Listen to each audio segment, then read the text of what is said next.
గుంటూరు జిల్లా పెదనందిపాడు గ్రామంలోని ప్రజలు ఆగ్రహం వ్యక్తం చేస్తున్నారు. ఎలాంటి అనుమతులు లేకుండా విద్యుత్ శాఖ అధికారులు నడి రోడ్డుపై విద్యుత్ ట్రాన్స్ఫార్మర్ ఏర్పాటు చేశారని అన్నారు. ఈ రహదారి శ్మశానానికి వెళ్లే దారి కావడంతో రోడ్డు చిన్నగా ఉండడం వలన ఇప్పటికీ ఇబ్బంది పడుతున్నామని స్థానికులు తెలిపారు. మంచిర్యాల జిల్లా భీమారంలో ఎస్ఐ శ్వేత ఆటోతో ప్రజలను అప్రమత్తం చేశారు. పక్క రాష్ట్రాల నుండి కొన్ని దొంగల ముఠాలు వచ్చాయని ప్రజలు అప్రమత్తంగా ఉండాలని చుట్టుపక్కల గ్రామాలలో ప్రచారం నిర్వహించారు. ఇంటి నుండి వేరే గ్రామాలకు వెళ్లేవారు తమ నగలు డబ్బును భద్రపరుచుకోవాలని కోరారు. అపరిచిత వ్యక్తులు గ్రామాలలో సంచరించినచో పోలీసులకు లేదా 100కు ఫోన్ చేసి సమాచారం ఇవ్వాలని ఎస్ఐ సూచించారు. యాదాద్రి భువనగిరి జిల్లా చౌటుప్పల్ మున్సిపల్ కార్యాలయం ముందు బీజేపీ పార్టీ ఆధ్వర్యంలో ర్యాలీ నిర్వహించారు. మునుగోడు ఎమ్మెల్యే రాజగోపాల్ రెడ్డికి మంత్రి పదవిపై ఉన్న శ్రద్ధ పట్టణంలో తాగునీటి సమస్యపై లేదని ఎద్దేవా చేశారు. మున్సిపల్ కార్యాలయం ముందు మహిళలు ఖాళీ బిందెలతో బైఠాయించి నిరసన వ్యక్తం చేశారు. తాగునీటి సమస్యను పరిష్కరించాలని కమిషనర్కు బీజేపీ శ్రేణులు వినతిపత్రం అందజేశారు. ఖమ్మం జిల్లా సత్తుపల్లి అంబేద్కర్ విగ్రహం దగ్గర సిపిఎం పార్టీ ఆధ్వర్యంలో నిరసన కార్యక్రమం చేపట్టారు. ప్రభుత్వం చేపట్టిన హెచ్సియు భూముల అమ్మకాన్ని వెంటనే ఆపాలని అన్నారు. లేని పక్షంలో వివిధ పోరాటాలకు సిపిఎం పార్టీ సిద్ధమవుతుందని హెచ్చరించారు. అక్రమంగా అరెస్టు చేసిన సిపిఎం నాయకులను బేషరతుగా విడుదల చేయాలని డిమాండ్ చేశారు. చిత్తూరు జిల్లాలోని కోదండ రామాలయంలో వార్షిక బ్రహ్మోత్సవాలు నిర్వహిస్తున్నట్లు ఆలయ ప్రధాన అర్చకులు వేణుగోపాల్ అన్నారు. ఏప్రిల్ 4వ తేదీ నుంచి 15వ తేదీ వరకు వార్షిక బ్రహ్మోత్సవాలు నిర్వహిస్తామని అన్నారు. 4వ తేదీ సాయంత్రం అంకురార్పణ, 6వ తేదీ శ్రీరామనవమి, 7న గరుడ వాహనం, 11న రథోత్సవం, 14న సీతారామ కళ్యాణం, 15న ధ్వజ ఆరోహణంతో బ్రహ్మోత్సవాలు ముగుస్తాయని వేణుగోపాల్ తెలిపారు.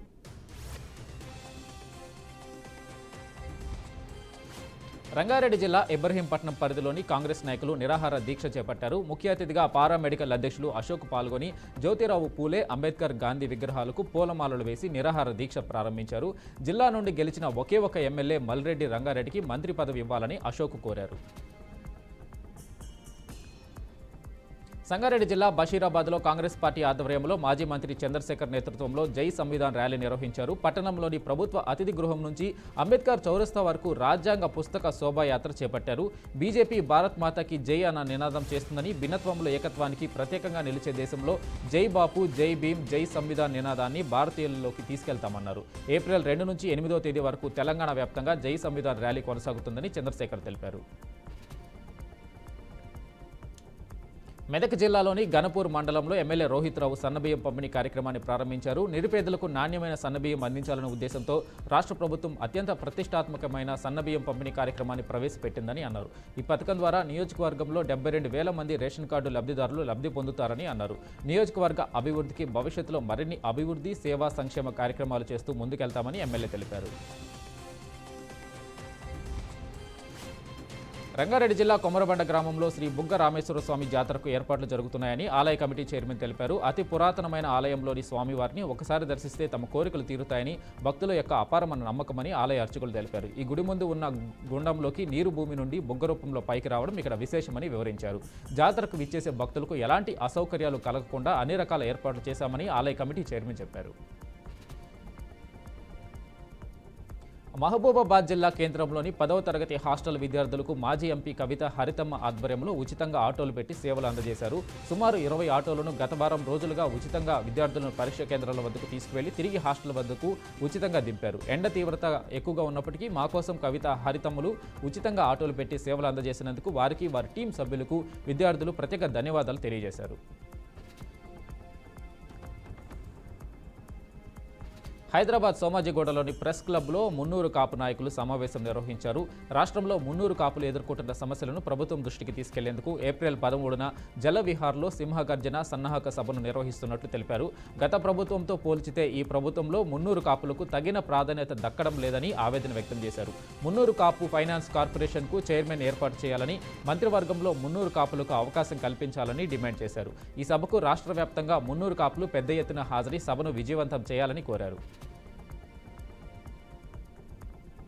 కాకినాడ జిల్లా ఉప్పాడ సముద్రంలో వేటకు వెళ్లిన మత్స్యకారుడికి అరుదైన చేప లభ్యమైంది. స్థానిక మత్స్యకారుడు తెల్లవారుజామున సముద్ర తీరంలోకి వేటకు వెళ్లగా దాదాపు 20 కేజీలున్న నల్లమట్ట చేప వలకు చిక్కిందని చెప్పాడు. ఆ చేపను హార్బర్ వద్దకు తీసుకొచ్చి వేలం వేయగా 6,000 రూపాయలకు ఓ వ్యక్తి కొనుగోలు చేశాడని అన్నారు. అయితే ఈ జాతి చేపలు చాలా అరుదుగా దొరుకుతాయని, 3 కిలోల నుంచి 40 కేజీల వరకు ఈ చేపలు ఉంటాయని మత్స్యకారుడు తెలిపారు.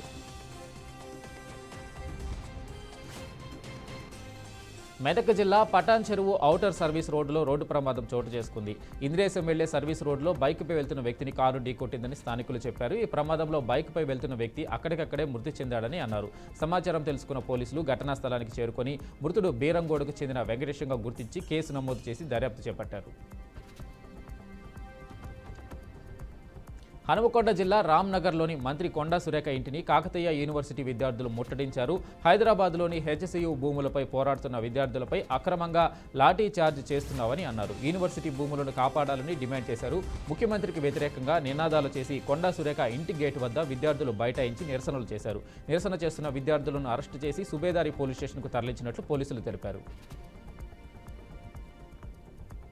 కృష్ణా జిల్లా ఉయ్యూరు పంచాయతీ పరిధిలో ప్రజల సమస్యల పరిష్కార వేదిక కార్యక్రమాన్ని నిర్వహించారు. ముఖ్య అతిథిగా ఎమ్మెల్యే ప్రసాద్ హాజరయ్యారు. గత ప్రభుత్వంలో కొత్త పెన్షన్లు, కొత్త రేషన్ కార్డులు మంజూరు చేయలేదని, కూటమి ప్రభుత్వంలో కొత్త రేషన్ కార్డులు, కొత్త పెన్షన్లు మంజూరు చేయడం జరుగుతుందని అన్నారు.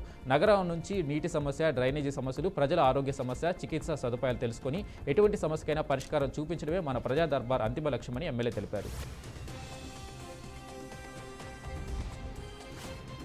చిత్తూరు జిల్లా పొంగనూరు పట్టణంలో ఎన్డీపీఏ పార్టీ ఆధ్వర్యంలో పార్టీ నాయకులు నిరసనలు చేశారు. కేంద్ర ప్రభుత్వం తెచ్చిన వక్ఫ్ సవరణ బిల్లును వ్యతిరేకిస్తూ వక్ఫ్ సవరణ బిల్లు పత్రాలను దగ్ధం చేశారు. రాజ్యాంగ స్ఫూర్తికి విరుద్ధంగా ఉన్న వక్ఫ్ సవరణ బిల్లును వెంటనే కేంద్ర ప్రభుత్వం ఉపసంహరించుకోవాలని పార్టీ నాయకులు, కార్యకర్తలు కోరారు.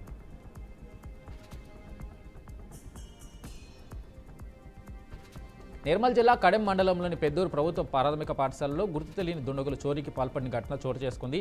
గత 3 రోజులుగా సెలవులు ఉండడంతో దొంగలు చోరీకి యత్నించారని పాఠశాల హెచ్ఎం భూమేశ్వర్ చెప్పారు. పాఠశాలలో ఏమీ లేకపోవడంతో ఎక్కడివక్కడే వదిలేసి వెళ్లిపోయారని అన్నారు. సమాచారం తెలుసుకున్న ఎస్ఐ కృష్ణ సాగర్ రెడ్డి ఘటనా స్థలాన్ని పరిశీలించి దర్యాప్తులు చేస్తున్నామని వెల్లడించారు.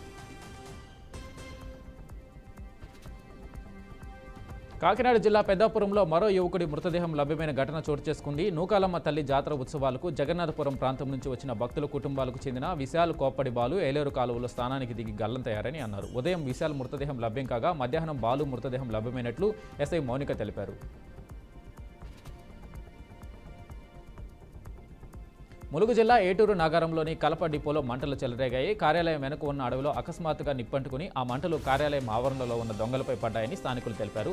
ఆ మంటల వల్ల నిలువు ఉంచిన టేకు, జిట్రేగి, పెద్దేగి దొంగలు అగ్నికి ఆహుతయ్యాయని అన్నారు. సమాచారం తెలుసుకున్న అగ్నిమాపక సిబ్బంది మంటలను ఆర్పుతున్నారన్నారు. అకస్మాత్తుగా ఏర్పడిన మంటల వల్ల ఆ శాఖకు భారీగా నష్టం వాటిల్లిందని అటవీశాఖ అధికారులు వెల్లడించారు.